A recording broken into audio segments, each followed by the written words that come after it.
नमस्कार दोस्तों।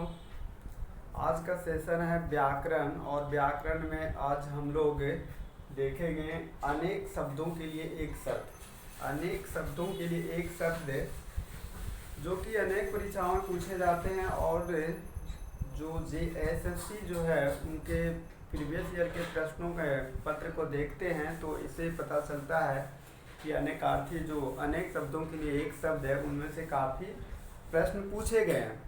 तो आज हम लोग देखते हैं आज का सेशन में अनेक शब्दों के लिए एक शब्द अर्थात गागर में सागर भरने का काम करेंगे। गागर में सागर भरने का ये मुहावरा है कि यानी कि बड़ी सी बातों को क्या करना, छोटे से बातों में यानी कि कम बातों में कह देना। बहुत सारी बातों को कम शब्दों में कहना ही गागर में सागर भरना का अर्थ होता है। उसी प्रकार से क्या हमारे सामने बहुत सारे शब्द दिए हुए हैं और उन सारे शब्दों का एक ही मतलब शब्द होगा।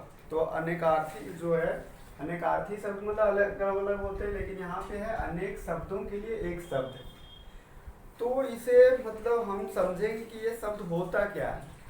तो आप सीधे कहेंगे कि सर अनेकार्थ जो ये शब्द है वो अनेक शब्दों के लिए हमें एक शब्द देना है। तो इसका हम दूसरा शब्दों में अगर कहें तो एक तरह से कह सकते हैं परिभाषिक शब्द।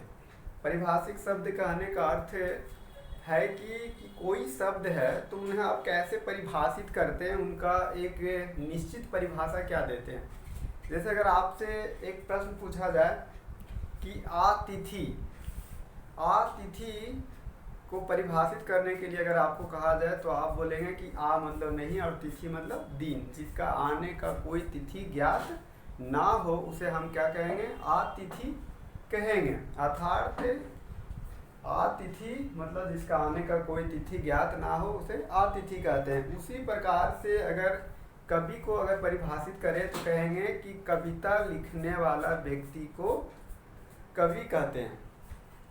तो इस प्रकार से सीधा सीधी आपको जो अनेक शब्दों के लिए एक शब्द है उसमें ध्यान देना है कि जो परिभाषिक जो शब्द हैं उन्हीं को ही अनेक शब्दों के लिए एक शब्द दिया जाता है।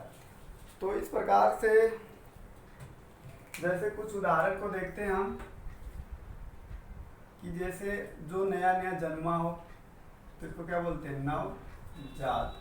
अर्थात नवजात का अगर परिभाषा देना हो, अभी बताया हमने कि आतिथि का देना हो। और जैसे कीर्तज्ञ, कीर्तज्ञ हो गया, कीर्तधन हो गया। इसके बाद आपके पास जो है बहुमत, सुग्रीव। इस तरह से अगर हम शब्दों को देखें तो नव मतलब नया, जात मतलब जन्म, मतलब जिनका जन्म क्या हो, नया नया हुआ। मतलब वैसे बच्चे जो नया नया जन्म हो, मतलब अभी जन्म लिया तो उसको हम क्या बोलेंगे, नवजात। मतलब ऐसे बच्चा जो नया नया जन्म लिया हो। आतिथि मतलब जिसका आने का कोई तिथि ज्ञात ना हो। बहु मतलब बहुत, मत मतलब विचार, मतलब वैसा विचार जिसपे अधिक लोगों का एक ही हो। सुग्रीव, सु मतलब सुंदर, गिरी मतलब गिरीवा, जिसका गिरीवा क्या हो, सुंदर हो, तो उसे हम क्या बोलते हैं, सुग्रीव बोलते हैं। इस प्रकार से अनेक शब्दों के लिए जो एक शब्द है वो एक परिभाषिक शब्दावली होती है। और परिभाषिक शब्दावली को हम समझेंगे तभी हम इनका उत्तर दे पाएंगे। जैसे कि एक है कि वीर पुत्र को जन्म देने वाले को क्या बोलेंगे, वीर पुत्र को जो जन्म दे रही है। तो आपने देखा होगा कि वीर परशु, देखिए ये कितना ज्यादा जो है कठिन शब्द है, वीर परशु। इसके बाद जिसके हृदय में ममता ना हो तो उसको हम लोग बोलते हैं निर्मम। लेकिन अगर इसी को अगर हम कह दें कि निर्दयी, मतलब जिसके हृदय में दया ना हो। निर्भय अगर कह दें तो जिसके मतलब दिल में या जिसके पास जो भय ना हो।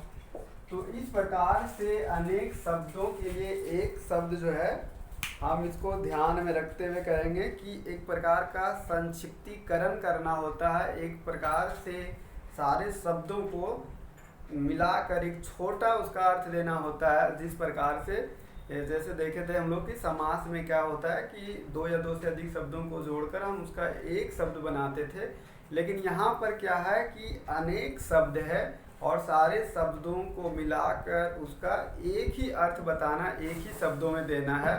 तो हम इसको समझेंगे सीधे शब्दों में परिभाषिक शब्दावली।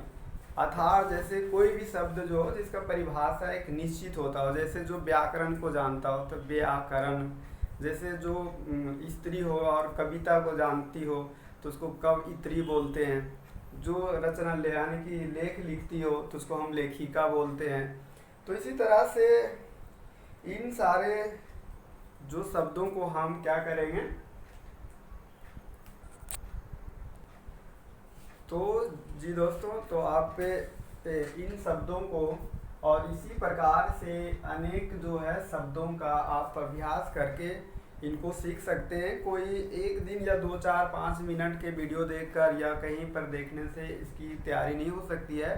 आप कहीं भी इनके अनेक शब्दों को पढ़ें और पढ़ते समय ध्यान दें, तभी इसका मतलब अभ्यास करके इनका हो सकता है। धन्यवाद।